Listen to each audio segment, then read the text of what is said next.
मैं चाहता हूं 2 मिनट का साइलेंस, 2 मिनट का साइलेंस इन बच्चों के लिए, 2 मिनट का साइलेंस इन बच्चों के लिए प्लीज। मेरी रिक्वेस्ट है आप सभी से।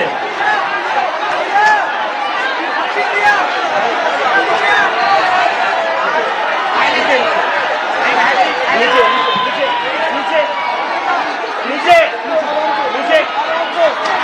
2 मिनट का साइलेंस।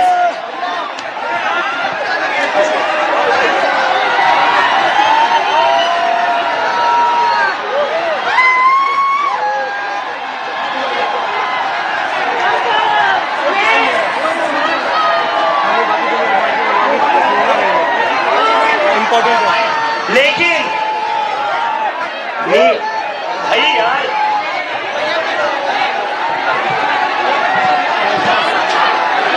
ये टूट जाएगा, इनको बोलिए बैरिकेड से दूर पीछे हटिए, सारे लोग पीछे हटिए, पीछे हटिए, बैरिकेड गिर जाएंगे, पीछे हटिए प्लीज, पीछे हटिए, बैरिकेड से पीछे हटिए, बैरिकेड से पीछे हटिए। देखिए धर्मेंद्र प्रधान का इस्तीफा तो हो गया है।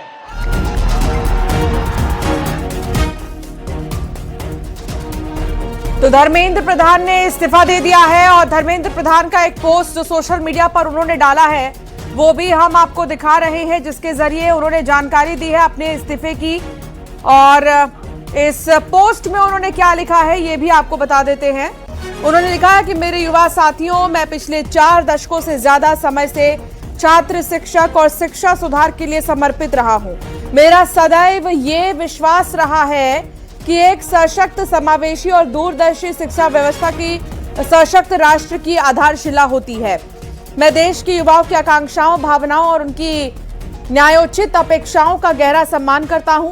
भारत की युवा पीढ़ी के सपनों को साकार करना हम सभी के राजनीतिक एवं सामाजिक जीवन का नैतिक संकल्प रहा है।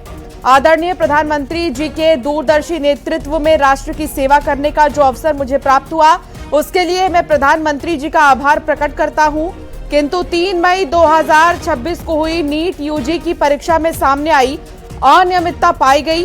भारत सरकार ने इसको तुरंत संज्ञान में लेते हुए जांच सीबीआई को सौंपी और परीक्षा को रद्द किया एवं पुनः परीक्षा की तिथि घोषित की गई। इसके साथ ही अगले वर्ष से इस परीक्षा को सीबीटी यानी कंप्यूटर बेस्ड टेस्ट मोड में करने का निर्णय लिया गया है। इस दौरान हमारी प्रमुख प्राथमिकता यही रही है कि 20 लाख से भी ज्यादा छात्रों की परीक्षा सुचारू रूप से आयोजित की जाए। इसके लिए होल ऑफ गवर्नमेंट अप्रोच के तहत काम किया गया। इसमें भारत सरकार के साथ राज्य सरकार, विशेषकर जिला प्रशासन की महत्वपूर्ण भूमिका रही है। साथ ही छात्रों, अभिभावक और माता पिता के सहयोग से 21 जून 2026 को ये परीक्षा पूर्ण हुई है। पहले ही दिन से इस पर मैंने जिम्मेदारी ली और इस परिस्थिति से कभी मुंह नहीं मोड़ा। मेरा ये संकल्प था कि हम किसी भी मेधावी छात्र की संभावना परीक्षा माफिया के कारण खराब नहीं होने देंगे, किसी भी छात्र के साथ अन्याय नहीं होने देंगे। 16 जुलाई को घोषित नीट यूजी के परिणाम संतोषजनक रहे, जिसमें गरीब पृष्ठभूमि से आए कई मेधावी छात्रों को भी सफलता मिली, परंतु इस दौरान भी कई छात्रों को गुमराह करने के लिए जिम्मेदार पदों पर बैठे व्यक्तियों ने बाधा डालने की कोशिश की, जिससे मन अत्यंत व्यथित हुआ है। ये धर्मेंद्र प्रधान का पोस्ट है। उन्होंने आगे लिखा कि मैं सदैव हमारे प्रजातंत्र की शक्ति में अटूट विश्वास रखने वाला रहा हूं तथा युवाओं की आकांक्षाओं, सपनों और अपेक्षाओं का गहरा सम्मान करता हूं। वे केवल भारत का भविष्य ही नहीं बल्कि एक नए और विकसित भारत के वाहक, निर्माता और भविष्य के शिल्पकार भी हैं। पिछले 10 दिनों का घटनाक्रम देखकर मेरा मन दुखी है। ये मेरे लिए व्यक्तिगत प्रतिष्ठा का विषय नहीं है। भारत की युवा शक्ति ही इस देश की असली ताकत है। ये बहुत बड़ी बात धर्मेंद्र प्रधान के पोस्ट में की गई है। धर्मेंद्र प्रधान ने कहा कि भारत की युवा शक्ति ही इस देश की असली ताकत है। देश की युवा शक्ति को भ्रम के कुचक्र में फंसने नहीं देंगे। विनीत संवाददाता हमारे साथ जुड़ गए हैं। विनीत, धर्मेंद्र प्रधान ने इस्तीफा दे दिया, हालांकि उनका बहुत भावुक पोस्ट ये है। उन्होंने कहा कि युवा शक्ति हमारे देश का भविष्य है, उनको मैं दुखी नहीं देख सकता। 10 दिन से मैं खुद दुखी हूं, आखिरकार मुझे ये करना पड़ा। कहूंगा कि जिस तरह से धर्मेंद्र प्रधान ने जो है वो एक सोशल मीडिया पोस्ट पर यह बात कही है, और अगर उनके हम बातों को देखें तो उन्होंने साफ तौर पर कहा है कि उन्होंने पूरी तरह से कार्रवाई की है। 360 डिग्री कार्रवाई करने की बात जो है वह धर्मेंद्र प्रधान ने की है। धर्मेंद्र प्रधान का साफ तौर पर कहना था कि जब से यह नीट में लीकेज की बात हुई तब उन्होंने सीबीआई जांच की बात की, साथ ही साथ रीनीट की बात की और सुनिश्चित किया कि कोई भी जो है वो नकल ना हो। एक बड़ी बात यहां पर मैं आपको बताना चाहूंगा कि धर्मेंद्र प्रधान की ओर से यह साफ तौर पे कहा गया था कि परीक्षा जो है फ्री और फेयर हो, इसको लेकर के वो लगातार कृत संकल्प है। जैसा कि हमने देखा कि नीट परीक्षा में गड़बड़ी का मामला आया और उसके बाद ही उन्होंने यह निर्णय लिया है कि जो फिर से नीट जो है वह करवाया जाए। एक बड़ी बात यहां पर मैं आपको बताना चाहूंगा कि न सिर्फ रीनीट करवाया बल्कि धर्मेंद्र प्रधान का साफ तौर पर कहना है कि पिछले 4 दशक से वो जो है वो शिक्षा के सुधार को लेकर के लगातार काम जो है वो कर रहे हैं। शिक्षा के सुधार की बात जो है वो लगातार कर रहे हैं और इसी कड़ी में उन्होंने जो है वो रीनीट में करवाया। नीट में जो है वो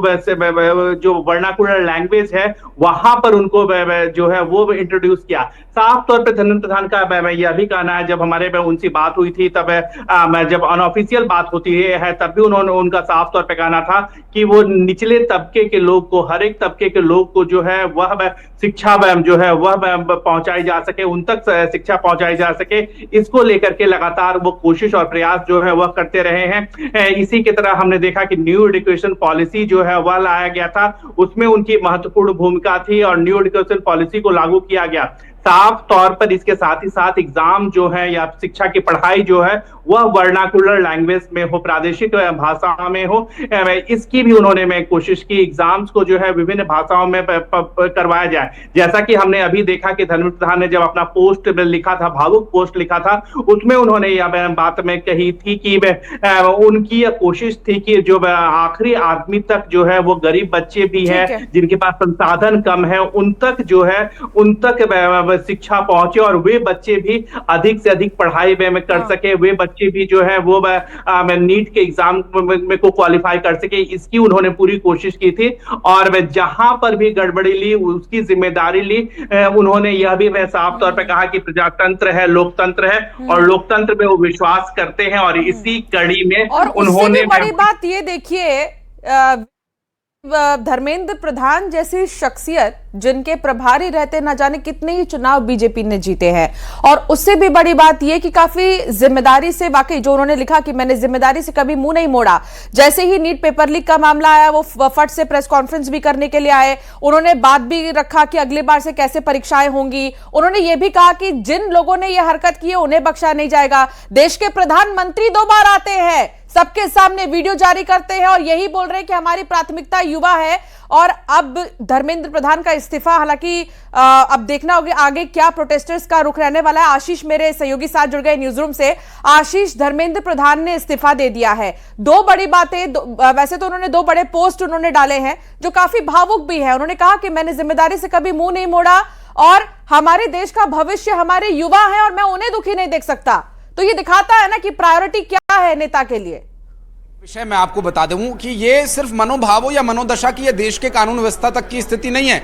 ये उन लोगों के लिए इतना बड़ा झटका है जो युवा क्रांति और छात्र आंदोलन की आड़ में अपनी रोटियां सेक रहे थे। राजनीतिक घटनाक्रम जो भी कुछ चला अभी बीते 10 दिनों में, धर्मेंद्र प्रधान उससे दुखी हैं। पूरा उनका वो लेटर वो पूरा इस वक्त मेरे हाथ में, अंशिका, ये पूरा मैं लेटर भी आपको पढ़ करके सुनाऊंगा। लेकिन इस वक्त जो सबसे महत्वपूर्ण और सबसे बड़ी बात वो ये कि देश की राजधानी दिल्ली जंतर मंतर, जिसे दूषित करने का काम हो रहा था, जहां की पवित्रता, जहां की शुचिता को नापाक करने की कोशिश हो रही थी, जेनजीज के नाम पर अपनी राजनीतिक सियासी रोटियां सेकने की जो कोशिश हो रही थी, वो अब पूरी तरह से फेल हो गई है। ऐसे लोग जो वहां पर नशा करने के लिए जा रहे थे, वहां के लोगों, स्टूडेंट्स की तकलीफ को अपना जरिया बना रहे थे अपनी राजनीतिक रोटियां सेकने का और अपनी सोशल मीडिया पर हिट्स के लिए जा रहे थे। बहुत सारे रीलबाज वहां पर हमने देखे और ऐसे ऐसे लोग, ऐसी ऐसी घटनाएं सामने आई हैं कि हम उसे सैटेलाइट टीवी पर ना दिखा सकते हैं ना बता सकते हैं। ऐसी ऐसी घटनाएं, चूंकि बिना पुष्टि के तो हम वहां पर कोई तथ्य प्रस्तुत कर नहीं सकते, इसलिए हम सिर्फ उन आशंकाओं और उन घटनाओं के जो परिस्थितियों को, पारिस्थितिक जन्य जिसे कहा जाता है,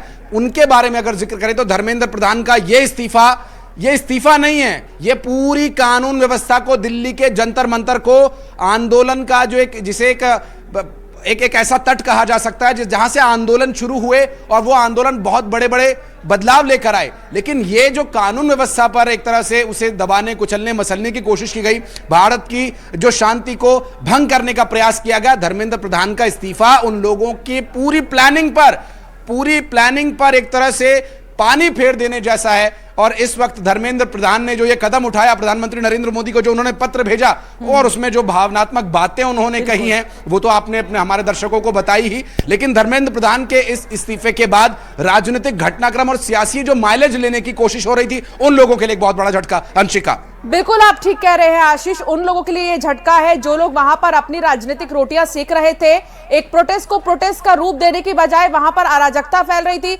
एक बड़ी खबर आ रही है इस्तीफे पर, सीजेपी का पहला बड़ा बयान आया है। धर्मेंद्र प्रधान के इस्तीफे पर पहला बयान सीजेपी का, कॉकरोच जनता